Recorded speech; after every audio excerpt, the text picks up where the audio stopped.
हम जिस देश में रहते हैं उस देश की पावन धरती पर द्रोणाचार्य जैसे महान गुरु, महावीर कर्ण जैसा महान योद्धा, एकलव्य जैसा महान शिष्य पैदा हुआ है।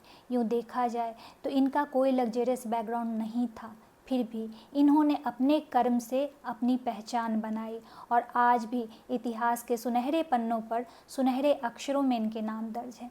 जी हाँ दोस्तों, मैं हूँ कल्पना और मैं बड़े ही दिल से स्वागत करती हूँ आप सभी का मेरे इस चैनल पर। तो आज की कहानी है एक राजा की जिसे पंछियों से बड़ा प्यार था। उसने अपने राज्य में बर्ड्स के लिए एक बड़ा ही सुंदर पार्क बना के रखा था जिसमें बहुत सारे नौकर चाकर नियुक्त किए गए थे और तरह तरह के बर्ड्स थे। उनका खास ख्याल रखा जाता था। उनके खाने के लिए बहुत सारे फल फूल लगाए गए थे और पीने के लिए जगह जगह पानी की व्यवस्था की गई थी। राजा खुद भी हर तीसरे दिन उस पार्क में जाके पंछियों का मुआयना किया करता था।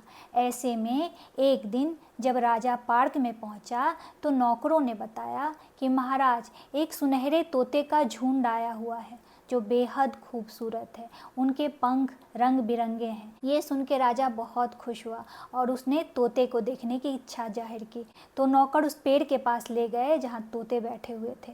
राजा ने देखा अमरूद के एक पेड़ पर 8-10 तोते एक लाइन से बैठे हुए हैं जो सुनहरे रंग के हैं और उनके पंख बेहद खूबसूरत रंग बिरंगे हैं। राजा बहुत खुश हुआ और उसने तुरंत ही 2 नौकर को ये कहा कि तुम दोनों इन तोते का खास ख्याल रखोगे क्योंकि मुझे ये तोते अपने पार्क में चाहिए। इनकी देखभाल करना, इन्हें किसी तरह की परेशानी नहीं होनी चाहिए। तो नौकरों ने कहा, जी महाराज, आप जैसा कहेंगे वैसा ही होगा। राजा चला गया।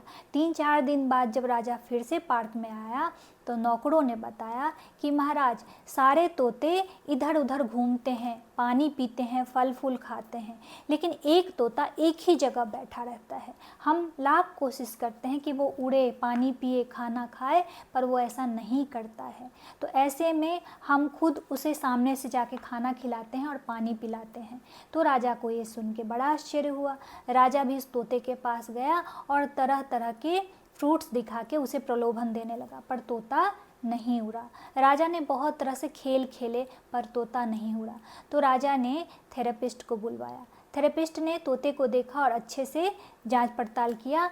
तो थेरेपिस्ट ने बताया कि इसे कोई दिक्कत नहीं है, ये पूरी तरह से स्वस्थ है। अब राजा सोचने लगा कि जब सब कुछ सही है तो तोता उड़ क्यों नहीं रहा है। उस पार्क के जस्ट बगल में एक बड़ा सा जंगल था। उस जंगल में एक लकड़हारा रोज़ लकड़ी काटने आया करता था और जब पार्क के आगे से गुजरता तो राजा और बाकी कर्मचारियों को उस तोते के पीछे भागता देखता तो मुस्कुरा के चला जाता। राजा को लगा कि हो न हो उस लकड़हारे के पास इस तोते को उड़ाने का कोई न कोई सॉल्यूशन होगा। तो राजा ने उस लकड़हारे को बुलवाया। लकड़हारा आया तो राजा ने कहा, क्या तुम जानते हो ये तोता उड़ नहीं सकता है। हमने बहुत कोशिश की पर यह नहीं उड़ पाया। क्या तुम इसे उड़ा सकते हो। लकड़हारे ने कहा, जी महाराज, मैं इसे उड़ा दूंगा। राजा ने कहा, अगर तुम ऐसा कर पाए तो इस पूरे पार्क की जिम्मेदारी मैं तुम्हें सौंप दूंगा। लकड़हारा खुश हो गया और उसने तुरंत ही अपने बैग से कुल्हाड़ी निकाली और पेड़ पे चढ़ गया और उस डाल को काटने लगा जिस पर तोता बैठा हुआ था। ये देख के राजा कहने लगा कि क्या कर रहे हो, डाल कट के नीचे गिर गई तो तोते को चोट आएगी। लकड़हारे ने कहा, महाराज ऐसा कुछ नहीं होगा, आप निश्चिंत रहिए। राजा चुपचाप खड़ा हो गया और लकड़हारे ने डाल काट दी। डाल कटते ही नीचे गिरी और तोता भी नीचे गिरा।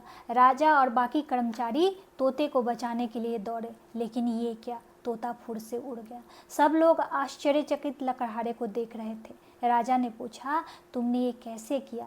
लकड़हारे ने कहा, महाराज, मैंने कुछ नहीं किया, मैंने सिर्फ उससे उसका कंफर्ट जोन छीना है। उसके कंफर्ट से निकलते ही उसने अपना हाथ पैर मारना शुरू कर दिया और उड़ गया।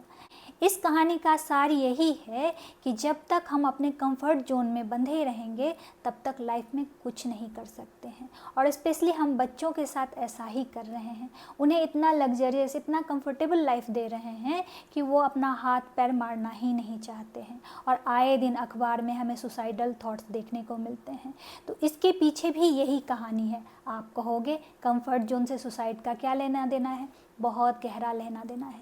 जब तक बच्चे दुनियादारी खुद नहीं सीखेंगे, दुनिया में रहने के लिए सर्वाइव करना खुद नहीं सीखेंगे, जब तक हम उनकी चिंता करते रहेंगे, वो अपनी चिंता खुद नहीं करेंगे, तब तक ऐसे न्यूज़ आते रहेंगे। बच्चे को कंफर्ट जोन से बाहर निकलने दो अगर आप उनसे प्रेम करते हो तो, क्योंकि प्रेम आज़ादी देता है, मोह बांधता है। हमें बच्चों से मोह नहीं रखना है, प्रेम करना है, क्योंकि आगे लाइफ उन्हें ही सर्वाइव करनी है। और अगर वो अपने तरीके से हाथ पैर मारेंगे, दुनिया से जूझेंगे, तो मेंटली, फिजिकली, फिनेंशियली और इमोशनली इंडिपेंडेंट हो जाएंगे। और अगर ऐसा नहीं करेंगे तो वो ज़िंदगी भर डिपेंडेंसी ढूंढते रहेंगे। अब चॉइस आपके हाथ में है। आशा करती हूँ ये कहानी आप लोगों को अच्छी लगी होगी। अगर लगी है तो मेरे चैनल को सब्सक्राइब कर लीजिए, वीडियो को लाइक कर दीजिए। और जाने से पहले फिर से वही बात दोहराना चाहूँगी कि हर नामुमकिन मोड़ से गुजर के जाना है, हौसलों से कह दो मंजिल खुद बनाना है। मिलती हूँ एक नई वीडियो में एक नई कहानी के साथ। तब तक के लिए आप सबको जय हिंद।